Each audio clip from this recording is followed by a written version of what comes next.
The average homeowner spends over $400 a year for domestic hot water. Just for the hot water? Oh yeah, and this is for a family of 4. If you've got 5 kids in the family, or let's put it this way, how about a couple of teenagers using hot water? It could be even higher than that. We know we heard a lot about solar energy back when when OPEC was the prices were so high. The prices of oil have gone down, but still we're spending a large chunk of our salaries on energy. Now, you were telling me a little bit earlier that solar energy really isn't anything new. Oh, no. No, this is the thing. Solar energy is probably the oldest form of energy that we've used on this planet. It's just that during the last 100 years, with the advent of cheap oil and natural gas, we got to the point where it was cheaper to use that than to use what was freely coming down to us from the sun. I got a question. Take, for example, here in eastern North Carolina, you'll find a lot of old homes that's been remodeled, you know, and some of them have high ceilings, of course, some of them have been lowered. And a lot of these houses are using hot water heat, like baseboard, you know, that goes around the room, and heating that with oil. Now, without having to go on food stamps, could you convert that to solar energy? Sure. In fact, that's probably the easiest system to convert to solar energy, because you're already using hot water as a medium for transferring heat into your home. Instead of heating that water with oil or natural gas, put collectors on the roof, get that free solar energy to heat the water to 160 degrees, and then circulate it in the same system in the home. In fact, yours would be the easiest solar conversion. With those conversion kits, you say there are kits or whatever you call it. But anyway, now that would eliminate that furnace, that beautiful music you hear turn on and off, you know, and you can see the dollars go. Would that eliminate that a great deal, or 100%, or approximately how much? It would depend on how much you wanted to invest in the solar system. Now, you can't... you probably need the fans to force the air out, right? Well, no, he has a hydronic system. In other words, he's got radiators running through the house, and radiant heat is probably the most comfortable heat. Now, in a forced air situation, you just need to convert that hot water into a coil system and then blow the hot air into the home, same way as forced air systems do today.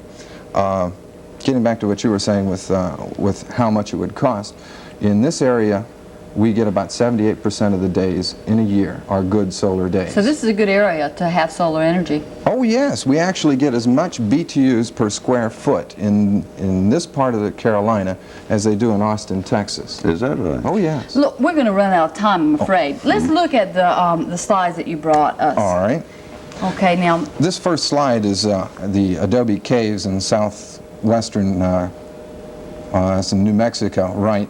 The second one, this is an installation in Egypt. Now what this solar system did was it powered... This is a little bit about the history, right? Yeah. This system powered irrigation system that produced 6,000 gallons of hot water and actually grew. When was this? This was in 1912. So this is nothing new. The Adobe homes were hundreds of years old. This is one of the first solar office buildings in the Southwest.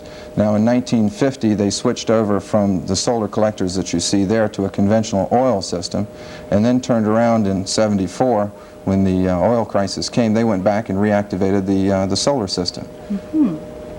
Now this is what most people are familiar with. This is a typical flat plate collector system. This is a large commercial installation at producing hot water. Have something similar to that on many houses. Oh yeah, that's the most typical one, right. I see. Okay, I guess I thought we had more slides, but... Well, there's a couple of more there, but maybe there isn't time. All right. Well, let's look at this chart now. This chart can explain a lot about how much money we're spending on energy, can't it? Right. This is a pie graph of the typical electric dollar, the utility usage in a home. And as you can see, 30% is the largest chunk of your utility bill is domestic hot water. And the source is the Department of Energy. The Department of Energy has said that the average homeowner in the United States over the next 10 years will spend $10,000 for hot water alone. And it's totally unnecessary. If every home in the United States had a solar hot water heating system, we would save 15 barrels of oil per home per year. For goodness sakes! Or how much money would that or how much oil would that save that we would not have to buy? Well, let's put it this way. If every home in the United States had a solar hot water heater, we could reduce the amount of oil that we import from the Arabs by 1/3. And if you'll remember what happened recently when the Arabs started selling oil behind each other's back and the price went down, can you imagine what would happen if we cut 1/3 of our oil? The prices would go down. Oh, definitely. How'd you like to be able to drive to California for less than a life savings again? That would be great. Now, I notice air conditioning there takes a big hunk, too. And we Yeah, got now this is summer coming national. up. This is a national average, and of course we do solar air conditioning at this time. We can do solar air conditioning, solar hot water heating, and space heating. One question. Sure. Air conditioning is cold. Heating is, of course, comes from the sun. How can you convert from heat to... Well, it's energy. Well, it's exactly the same way as your refrigerator runs in your home. You're using electric coils to heat Freon, to force a Freon exchange system. Same way as the old gas-fired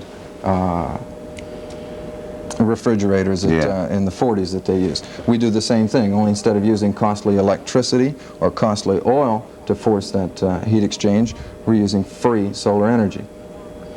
You know, the space heating there, I would have thought that would have been number one. Yeah, I would heating the have house. too. Well, in this area, we only have a 5-month heating season. But we heat hot water in our homes and our True. businesses 12 months out of the year. And it's on a 1-to-1 ratio. Those electric coils that are in the hot water heater are exactly the same kind of coils that are in the oven. How'd you like to heat your home all year round by opening up your oven and fanning the air inside?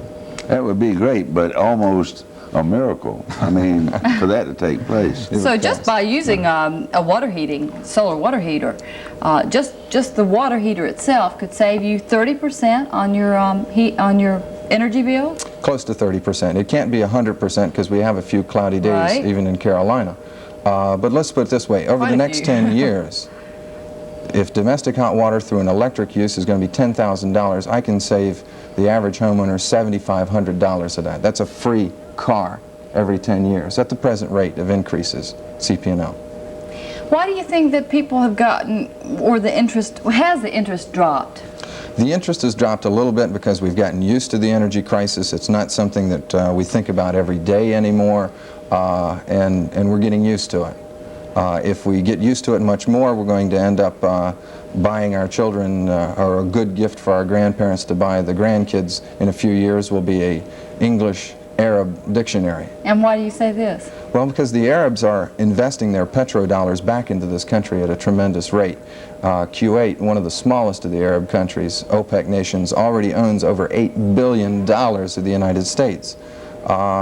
If they got together and spent all of their money that they get from us, because we're the largest oil buyer in the world, they could buy most of the stocks on the American and New York Stock Exchange in just 17 weeks. So we Own really, everything. really do need to decrease our dependency on OPEC oil. Oh, definitely. And we need to decrease our dependency on CP&L.